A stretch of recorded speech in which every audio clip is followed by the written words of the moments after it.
practice yet. We'll make a decision probably close to game time. We'll see how all the young men's practice, and we'll see who gives us the best chance to win. Coach, him all right? Is he? Yeah, he's fine. He's fine. Having played in the Alabama-Auburn game, what's different about rivalry week?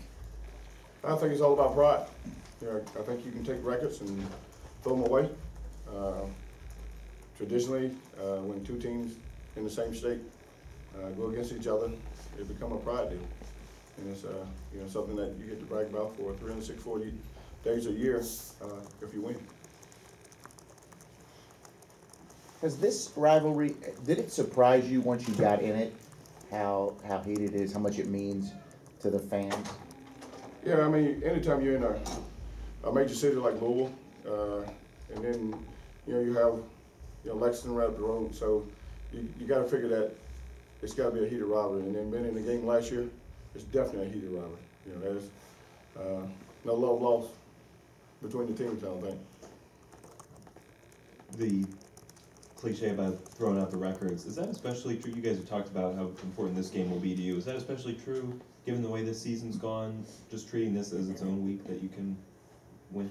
Well, I say that because I think it's true. I think anytime you play a rival, the guys on the other side of the field are going to play harder. They're going to play, because it's about pride. So you can throw the records out.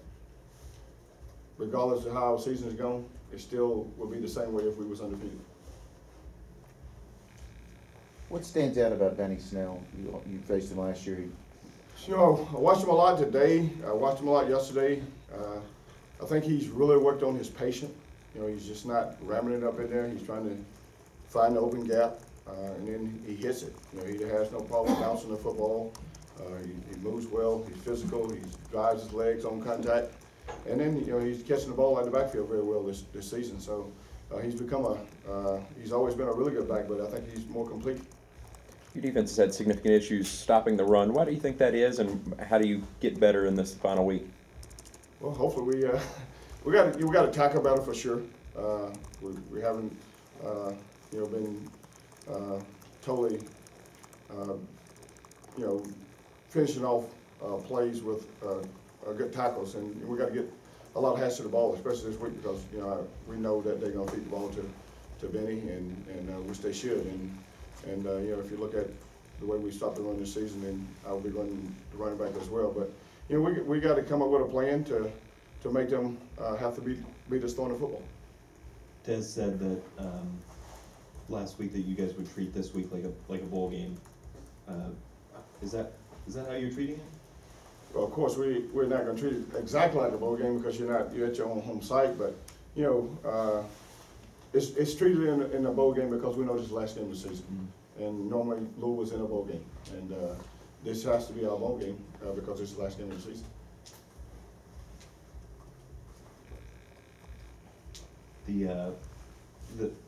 The game last year, I think there was a scuffle that broke out as is common during these rivalry games. Will you say anything to your team about the potential for that, trying to control the emotions? Well, you have to. You have to address it prior to the game because it's going to be an emotional game for both sides.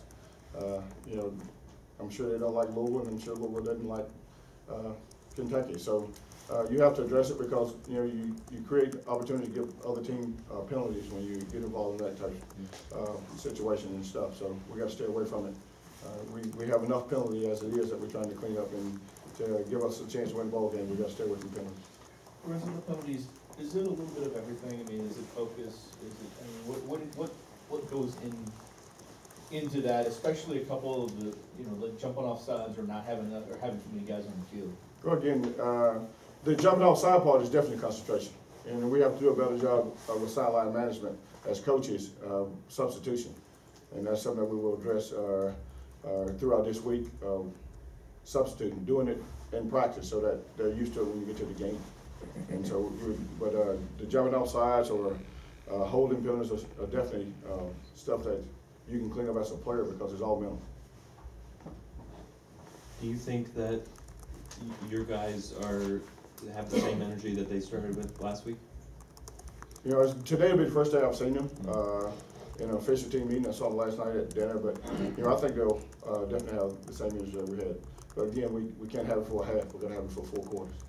You introduced so much, changed a bit at the beginning of last week to make sure that you have that energy in game day. Will you change more this week? Well, I won't change more, but we'll definitely do. Might not have done the same situation, but we'll create more opportunity to create energy for sure. When you look at Kentucky's defense, obviously they're one of the top defensive units in the country. What do you expect? How do you anticipate attacking them to try to find a weakness? Well, if I had a way to attack them, I wouldn't tell you. But again, they got if you look at this team, Kentucky is probably where Louisville a couple of years ago is probably where Louisville is now. A young football team here in Louisville. Kentucky's a veteran squad. They got 8 seniors on defense that are starting. And those guys and I think 5 of them are 5th-year players, which means they've been in the program, in the system a long time. And when you can keep that continuity, you're going to have a good defense. And that's why they're playing great. They got a lot of good football players on defense. I think the entire secondary is seniors. And then, Josh Allen is the key to their defense. He can destroy an offense, he himself. And so he's a great football player. So they're senior laden on defense with 8 starters. And so that's why I think they're playing very, very well, and they understand the system. They've been in it, most of them, for quite a period of time now. It seemed like you had a lot of guys go down with little injuries in the second half. Do you know about their statuses yet? Dorian and D, and I think there were a couple other ones too. Yeah, I think all those guys are fine. Again, we'll see how they work out today when we have shorter practice today, but I think they'll all be ready to play. Do you think you'll be full strength? How aware will you guys need to be where Josh Allen is? I mean, you've coached guys like that who can impact the game, so much. And well, I think we'll be not very smart as coaches if we don't know where 41 is. Again, he can destroy an offense. I was blessed to coach Jadavion Clowney, and you had to know where he was on offense, or he would destroy your game plan. So you definitely got to know where Josh Allen is. what kinds of things does he do? I mean, he can obviously he leads all-time leader in sacks there too, but not just that. He's good against the run. He is against the pass. He's a complete player. I think definitely this young man will be a potential high draft pick, and he's showing it. He plays hard. You never see him take a play off. He's always he got a motor that runs 100 miles all the time. So he's a talented young man. It was Lonnie's first time calling the plays this season on Saturday. What did you think of how he did? Well, I thought he did well. I thought we opened the game very well, and we moved the ball down the field, and we started hurting ourselves. And I thought he did a good job of calling plays, and hopefully he'll even get even better after having one game experience on his belt. It is a young team, but you guys have some seniors that will have their last games, and some guys that have meant a lot to this program over 4 years. How difficult is it for a senior class when you go through a year like this, and when there's not a lot of them? I'm sure it's very difficult. I'm not in those guys, 11 guys' feelings, but I know that the majority of those 11 guys are trying to lead the younger guys and not worried about the record, but getting them to buy into the system and to continue to work hard. D. Smith, who played for me when I was coaching the safeties, is every day you're going to get D. Smith's best. And I think a lot of those guys like Henry, I thought Henry had a good ball game last week, played well, and I expect him to do the same in his last ball game here on Saturday. But I think those older guys, as he spoke to the team after the game Saturday, and I think they want to try to lead the younger guys and try to go out on a positive note. So they're not putting it on the remainder of the team. They're trying to step up their gameplay as well. Coach, you had a couple of guys miss the game last week because of a violation of team rules. Were there a number of changes in your team rules? Well, my team rule is very simple. Do what you're supposed to do, when you're supposed to do it, how it's supposed to be done every single time. And that's whether it's class, that's whether it's study hall, whether it's tutorial system, whether it's specialist, whether it's meeting time. Will you be more comfortable having served as a head coach for a game as things that like maybe say the handshake after the game?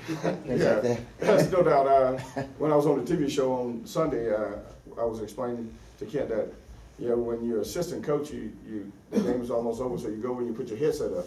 So I did that this Saturday and didn't realize the head coach was almost all to our sideline before I shook his hand. So you definitely, it's some things you have to learn being a head coach and coming from a position coach, no doubt.